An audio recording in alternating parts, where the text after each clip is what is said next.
ലോകക്രമം ഒരുപാട് മാറി മറിയുന്ന ഒരു കാലഘട്ടത്തിലാണ് നമ്മൾ ജീവിക്കുന്നത്.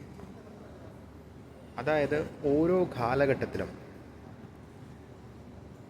ഓരോ ഐഡിയോളജികളാണ് നിയന്ത്രിക്കുന്നത്.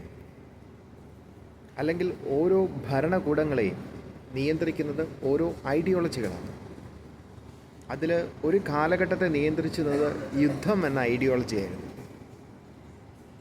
കാരണം രാജ്യങ്ങൾ തമ്മിൽ പരസ്പരം യുദ്ധമുണ്ടാക്കുക, ആ യുദ്ധത്തിലൂടെ ലാഭമുണ്ടാക്കുക, ആ ലാഭത്തിലൂടെ അതാത് യുദ്ധത്തിൽ സജ്ജമായിരിക്കുന്ന രാജ്യങ്ങളിൽ ഉള്ള ജനങ്ങളുടെ നിക്ഷേപം സുരക്ഷിതമായി ഒരു രാജ്യത്തേക്ക് മാറ്റുക, അങ്ങനെ ആ രാജ്യം അഭിവൃദ്ധി പ്രാപിക്കുക, സാമ്പത്തികമായി എല്ലാ രാജ്യങ്ങളുടെയും പണം ആ രാജ്യത്തുള്ളതുകൊണ്ട് ആ രാജ്യത്തെ എല്ലാ യുദ്ധങ്ങളിൽ നിന്നും എല്ലാ ശത്രു സൈന്യങ്ങളും പോലും സംരക്ഷിക്കുന്ന അവസ്ഥയിൽ എത്തിച്ചേരുക.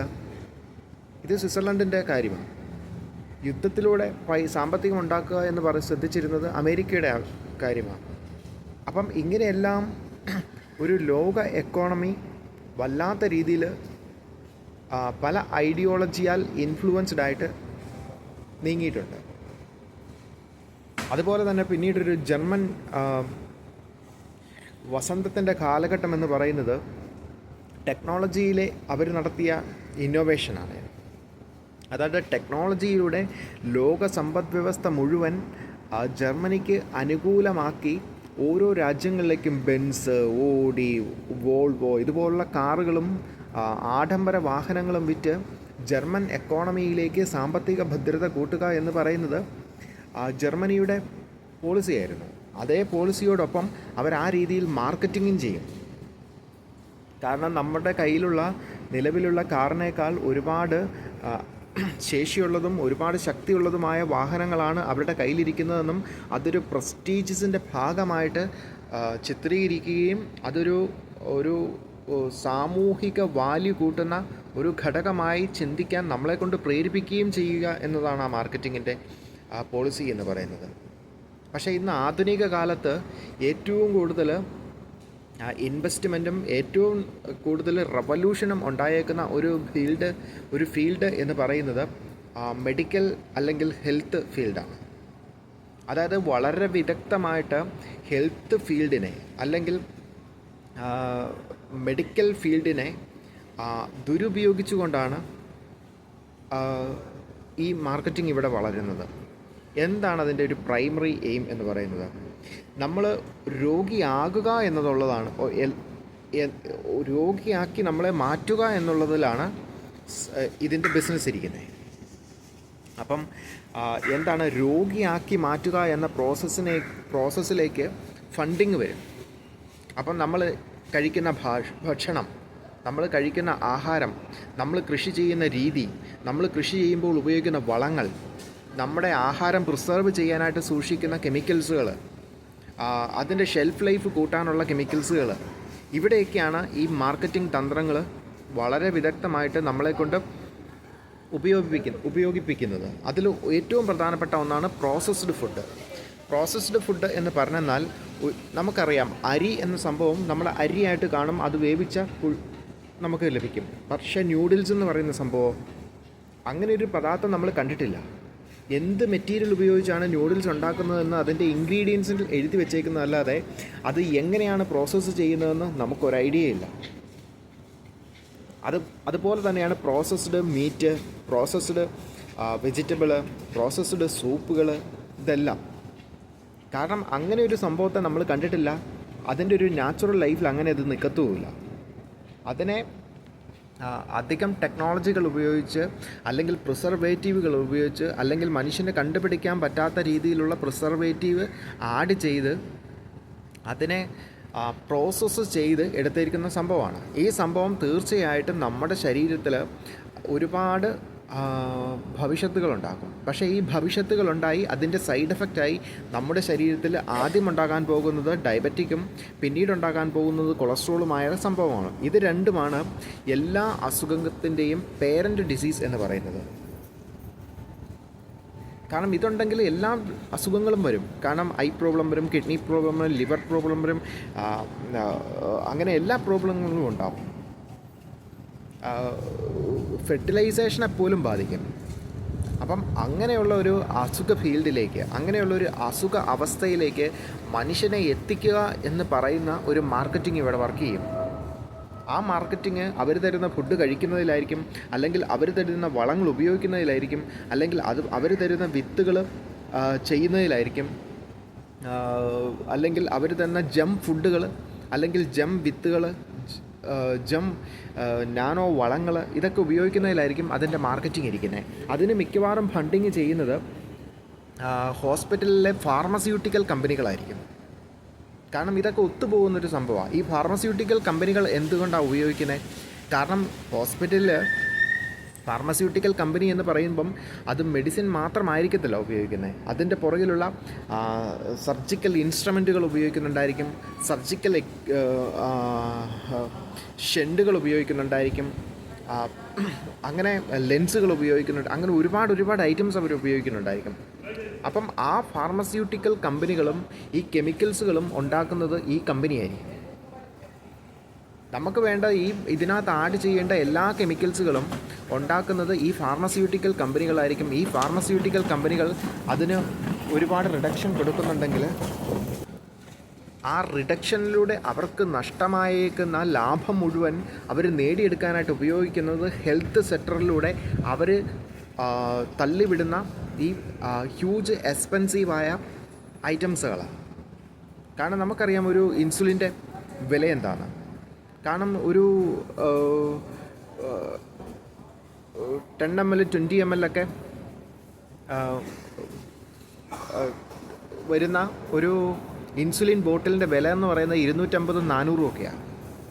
എന്നാൽ ഇത്രയും വിലയുണ്ടോ ഇതിന് പ്രോസസ്സ് ചെയ്യാനായിട്ട്? മിഷൻ ഒന്നും ഉണ്ടാക്കി കഴിഞ്ഞാൽ അത് ആ പണി ചെയ്യും. ഈ വിലയൊന്നും അതിനില്ല. ഒരു ബീർ ഉണ്ടാക്കുന്നതിലും ചിലവ് കുറഞ്ഞ, പക്ഷേ ബീറിൻ്റെ വില എത്ര? 75 രൂപയായിരിക്കും, അല്ലെങ്കിൽ 100 രൂപയായിരിക്കും. 4 ഇരട്ടിയോ അല്ലെ 5 ഇരട്ടിയോ കൂടുതൽ കൊടുത്താണ് നമ്മൾ ഇൻസുലിൻ വാങ്ങുന്നത്.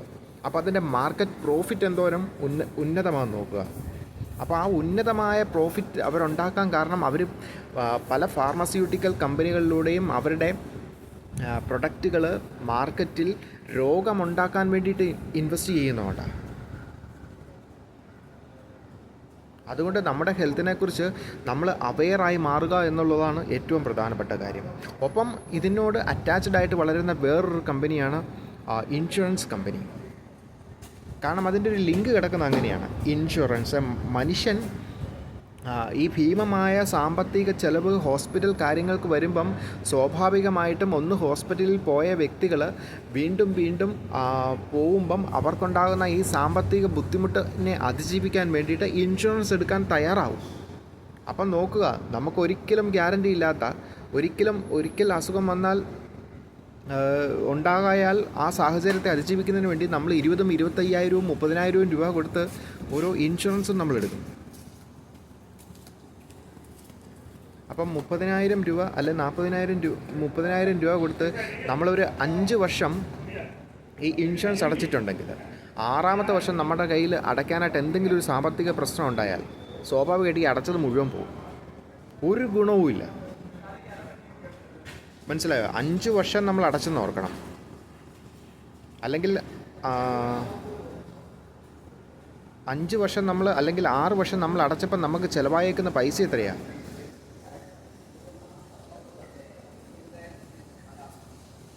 1,80,000, 2 ലക്ഷം രൂപയോളം നമ്മൾ അടച്ചു. പക്ഷേ നമുക്ക് എന്തെങ്കിലും ഒരു അസുഖം വന്നാൽ നമുക്ക് എന്തെങ്കിലും കിട്ടുമോ? ഒന്നും കിട്ടത്തില്ല. 6ാമത്തെ വർഷം നമ്മൾ അടച്ചില്ല എങ്കിൽ.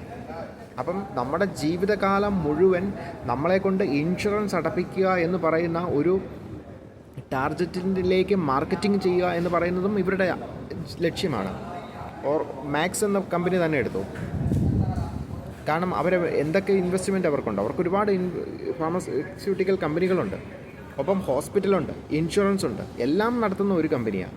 ഞാനൊരു പേരങ്ങ് പറയുന്നേ ഉള്ളൂ. എന്ന് വെച്ചാൽ ഇവരങ്ങനെയാണെന്നുള്ളതല്ല അതിൻ്റെ അർത്ഥം. ഇതുപോലെ ഒരുപാട് കമ്പനികൾ ടാറ്റയ്ക്കുണ്ട്, ഫാർമസ്യൂട്ടിക്കൽ കമ്പനികളുണ്ട്, ഇൻഷുറൻസ് കമ്പനികളുണ്ട്, ഹോസ്പിറ്റൽ സർവീസുണ്ട്. ഇതെല്ലാം ഇൻ്റർലിങ്ക്ഡ് ആണ്. അപ്പം അതിൽ നിന്നൊക്കെ നമുക്കെന്താ മനസ്സിലാക്കേണ്ടത്? ഇൻഷുറൻസ് നമ്മളെ കൊണ്ട് എടുപ്പിച്ച് നമ്മുടെ കയ്യിൽ നിന്ന് മാസം വരുമാനം വാങ്ങിച്ച് എന്തെങ്കിലും ഒരു ദിവസം നമ്മൾ ആരോഗ്യവാന്മാരായിരിക്കുന്ന ഒരു കാലഘട്ടത്തിൽ നമ്മളെ രോഗിയാക്കി ആ രോഗത്തിന് വേണ്ടിയിട്ട് നമ്മൾ ഹോസ്പിറ്റൽ ഇൻവെസ്റ്റ്മെൻറ്റിലേക്ക് നമ്മൾ ഇൻഷുറൻസ് കമ്പനിയിൽ നിന്ന് സാമ്പത്തികം ഉപയോഗിച്ച് നമ്മൾ ആ രോഗത്തിന് ചികിത്സിച്ച് ഇൻഷുറൻസ് ക്ലെയിം ചെയ്യാൻ പറ്റാതാകുന്ന ഒരു സമയത്ത് ഒരു 60 വയസ്സ് ആകുമ്പം ഒരു 65 അല്ലെങ്കിൽ 70 വയസ്സെന്നൊക്കെ പറയുന്നതാണ് മാക്സിമം കമ്പനികൾ തരുന്ന സമയം.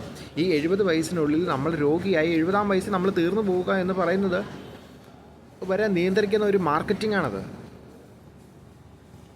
അപ്പം ഇതിനെ അതിജീവിക്കാനായിട്ട് നമ്മൾ ഏറ്റവും കൂടുതൽ പ്രാധാന്യം കൊടുക്കേണ്ടത് പ്രിവെൻറ്റീവ് മെത്തേഡാണ്. പ്രിവെൻറ്റീവ് മെത്തേഡ് എന്ന് പറഞ്ഞാൽ എന്താണ്? നമ്മൾ കഴിക്കുന്ന ആഹാരത്തിൽ ഒരു കെമിക്കൽസും ഇല്ല എന്ന് നമ്മൾ ഉറപ്പുവരുത്തുക, 1. 2, കഴിക്കുന്നതിന് മാക്സിമം നല്ല ആഹാരങ്ങൾ കഴിക്കാൻ ശ്രമിക്കുക. കാരണം നല്ല ആഹാരത്തിന് പൈസ ചിലപ്പോൾ കൂടുതലായിരിക്കും. എങ്ങനെയാണ് കൂടുതൽ വരുന്നത്? കാരണം അവർ നടത്തുന്ന എക്സ്ട്രാ എഫക്റ്റിന് അവർ പൈസ ഇടും. ഒരിക്കലും തോന്നരുത് നമുക്ക് 100 രൂപയ്ക്കും 150 രൂപയ്ക്കും കിട്ടുന്നത് യഥാർത്ഥ വെളിച്ചെണ്ണയാണ്.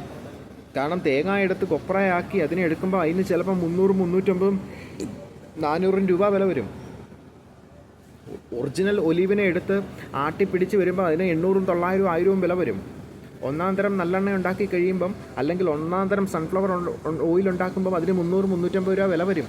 കാരണം സൺഫ്ലവർ സീഡിന് 300 രൂപയാണ് കിലോ വില. 2-2.5 കിലോ ഉണ്ടെങ്കിലേ 1 ലിറ്ററും ഉണ്ടാക്കാൻ പറ്റത്തുള്ളൂ. അപ്പോൾ എങ്ങനെയാണ് 150 രൂപയ്ക്ക് ഇത് മാച്ചാകുന്നത്? 150 രൂപയ്ക്ക് നിങ്ങൾക്ക് കിട്ടുന്നുണ്ടെങ്കിൽ ഒരു കാര്യം നിങ്ങൾ ഉറപ്പിച്ചു നോക്കുക, നിങ്ങൾ ഉപയോഗിക്കുന്ന പക്കാ കെമിക്കലാണ്. ഇമ്പോസിബിളാണ്. പക്ഷേ ആ കെമിക്കൽസിനെ മുന്നോട്ട് കൊണ്ടുപോകുന്ന ഒരു മാർക്കറ്റ് ഇവിടെ വർക്ക് ചെയ്യുന്നതിൻ്റെ ഒന്നാമത്തെ കാരണം അവർക്ക് രോഗികൾ ഉണ്ടാകാൻ വേണ്ടിയിട്ടാണ്. അപ്പം ഇതുപോലുള്ള ചൂഷണങ്ങളിൽ നിന്ന് നമ്മൾ ബുദ്ധിപൂർവ്വം ഒഴിഞ്ഞു മാറുക എന്നുള്ള. നല്ലൊരു റിസോർട്ടിൽ കയറിയാൽ അല്ലെങ്കിൽ റെസ്റ്റോറൻറ്റിൽ കയറിയാൽ അവർക്ക് പൈസ കുറച്ച് തരാൻ പറ്റുമോ? ഇല്ല. കാരണം അവർ അന്ന് വാങ്ങുന്ന ബീഫ്, അന്ന് വാങ്ങുന്ന സംഭവം, അന്നുണ്ടാക്കുന്ന സംഭവം, ഇതിനൊക്കെ അവർക്ക് ചിലവാകുന്ന എക്സ്പെൻസ് എല്ലാം കൂടി അവർ 250-300 രൂപ വില പറയും ഒരു ബിരിയാണിയുടെ വില. കാരണം അവിടുത്തെ കോസ്റ്റ് എല്ലാം അവർ മാച്ച് ചെയ്തു പോകും. അപ്പോൾ നമ്മളതിനെ കുറ്റം പറഞ്ഞ് നമ്മൾ 100 രൂപയുടെ ബിരിയാണിയും തേടി പോകുമ്പോൾ ഓർക്ക് അത് ഇമ്പോസിബിളാണ്. അവരെന്ത് കെമിക്കൽസും അവർ ഉപയോഗിക്കേണ്ടി വരും. കാരണം അത് അവരുടെ ഗതികേടാണ്. നമ്മളവരെ പറഞ്ഞിട്ട് കാര്യമില്ല. കാരണം 100 രൂപയുടെ ആവശ്യത്തിന് പോകുന്നവന് 100 രൂപയുടെ കൊടുക്കാൻ വേണ്ടിയിട്ട് അവർ പരിശ്രമിക്കും. അതിൽ നിന്ന് അവർ ലാഭവും കൂടി ഉണ്ടാക്കാൻ ശ്രമിക്കും. അപ്പോൾ അവർക്ക് കെമിക്കൽസ് അല്ലാതെ എന്താ വഴി? അപ്പം നമ്മൾ അവെയർനെസ് ഉള്ളവരായി മാറുക എന്നുള്ളതാണ് ഇതിനെ അതിജീവിക്കാനുള്ള ഏക ഘടകം. നമ്മുടെ അവെയർനെസ്സാണ് കൂട്ടേണ്ടത്, നമ്മുടെ അറിവാണ് കൂട്ടേണ്ടത്. നമ്മൾ വാങ്ങുന്ന എല്ലാ ഇൻഗ്രീഡിയൻറ്റേയും കാലാവധിയും അതിൽ കണ്ടേക്കുന്ന കണ്ടൻറ്റിൻ്റെയും അതിൻ്റെ ദൂഷ്യവശങ്ങളും എല്ലാം നമ്മൾ മനസ്സിലാക്കി പഠിച്ച് നമ്മുടെ കുഞ്ഞുങ്ങൾക്കും നമ്മുടെ ഫാമിലിക്കും കൊടുക്കുക എന്നത് മാത്രമാണ് ഇതിനകത്തുള്ള ഏക സൊല്യൂഷൻ.